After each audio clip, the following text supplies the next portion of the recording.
बिस्मिल्लाहिर्रहमानिर्रहीम। शुरू अल्लाह के नाम से जो बड़ा बाबरकत नहायत रहम वाला है। अस्सलाम वालेकुम दोस्तों, उम्मीद है आप लोग खैर आफियत से होंगे। आज हम डिस्कस करेंगे कि ज़मीन व जायदाद की खरीदो फरोख्त में जो एक गलत फहमी बहुत आम है कि अगर किसी शख्स ने मुश्तरका ज़मीन में से कोई मखसूस टुकड़ा फ़रोख्त किया और उसका ततिम्मा बनवा लिया तो शायद वो जायदाद कानूनी तौर पर तकसीम हो गई है। लेकिन क्या ततिम्मा बनवाने से मुश्तरका जो जायदाद है वो वाकई ही अलग हो जाती है? क्या एक शरीक मालिक जो दूसरे शरीक मालिकान की रजामंदी के बगैर यकतरफा ततिम्मा बनाकर मखसूस हिस्से पर कब्जे का दावा कर सकता है? कानून का बुनियादी असूल ये है कि ततिम्मा तकसीम जायदाद का मुतबादिल नहीं होता। तो आज की वीडियो में हम अराजी रिकॉर्ड के इस अहम तरीन मौजू यानी कि ततिम्मा की असल कानूनी हकीकत और बाकायदा तकसीम के तरीक़ेकार को तफसील से समझेंगे। तो मेरी आप लोगों से ये गुजारिश होगी कि वीडियो को आखिर तक ज़रूर देखिएगा।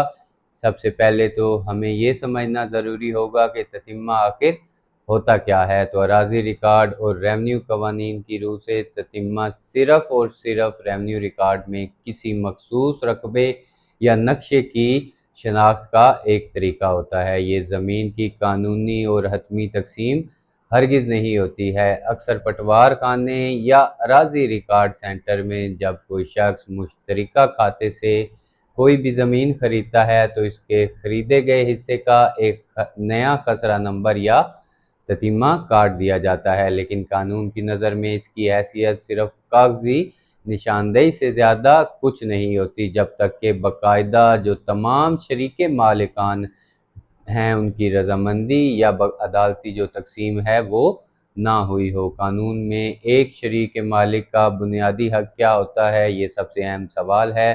तो कानून हर शरीक मालिक को ये हक देता है कि वो मुश्तरका जायदाद में से अपना गैर मुनक़सिम हिस्सा यानी कि अनडिवाइडेड शेयर फ़रोख्त कर सकता है। लेकिन इसके साथ ही कानून एक सख्त हद भी मुकर्रर करता है कि कोई भी शरीक मालिक मुश्तरका जायदाद का कोई मखसूस हिस्सा बेचे तो इससे वो हिस्सा खुद ब खुद मुश्तरका खाते से कभी भी अलग नहीं हो जाता। वो अपने हिस्से से ज़्यादा या दूसरे शरीक मालिकान की मलकियत वाले हिस्से पर कोई हक नहीं जताया जा सकता। खरीदने वाला शख्स सिर्फ उतना ही हिस्सा हासिल करता है जितना बेचने वाले का कानूनी हक था, लेकिन वो पूरी मुश्तरका ज़मीन का कभी भी अकेला मालिक नहीं बन जाता। तो अब आते हैं इस सबसे बड़े मसले की तरफ जो देहातों और शहरों में डिस्प्यूट्स का बायस बनता है कि यकतरफा जो ततिम्मा होता है उसकी वजह से क्या क्या मसाइल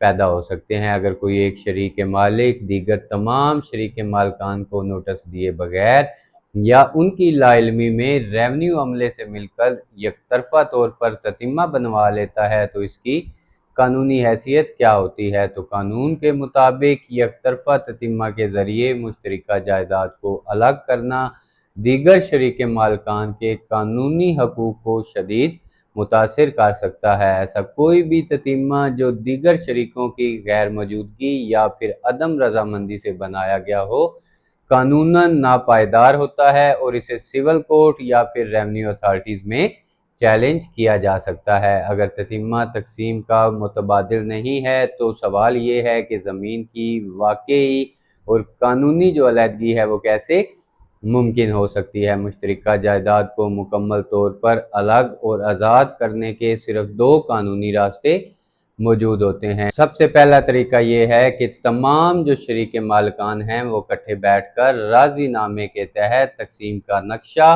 और दरख्वास्त जो है वो रेवन्यू अफसर के पास जमा करवाएंगे और बाकायदा कानूनी तकसीम का हुक्म हासिल करेंगे। जबकि दूसरा तरीका ये है कि अगर दीगर शरीक मालिकान राज़ी ना हो तो मुतलका रेवन्यू कोर्ट यानी कि तहसीलदार और असिस्टेंट कमिश्नर में पार्टीशन की एप्लीकेशन दायर की जाएगी, जहां नक्शा अलिफ बे और जीम के मरलों से गुजरकर कानूनी तौर पर हर मालिक का अलग रकबा और खसरा नंबर बहाल किया जाएगा। इसमें एक अहम असूल भी याद रख लें कि शरीक मालिक मखसूस हिस्सा तो फ़रोख्त कर सकता है لیکن صرف فروخت یا پھر یک طرفہ تتمہ سے اسے مشترکہ جائیداد سے الگ کبھی بھی نہیں کر سکتا۔ اگر ہم اس تمام بحث کو ایک جملے میں سمیٹیں تو اصول بہت سادہ ہے کہ شریک مالک اپنا مخصوص حصہ فروخت ضرور کر سکتا ہے، لیکن صرف اس فروخت کی بنیاد پر یا کسی یک طرفہ تتمے کے ذریعے وہ اس حصے کو مشترکہ جائیداد سے قانونی طور پر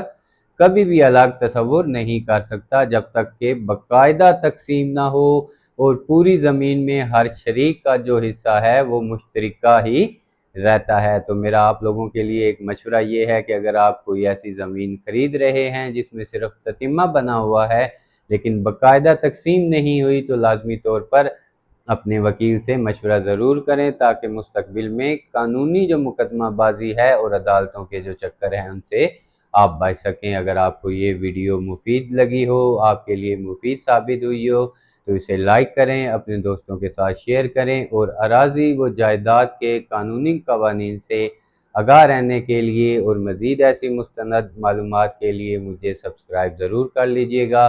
اگلی ویڈیو تک کے لیے مجھے اجازت دیجیے۔ اپنا اور اپنے قانونی حقوق کا خیال رکھا کریں۔ شکریہ۔ اللہ حافظ۔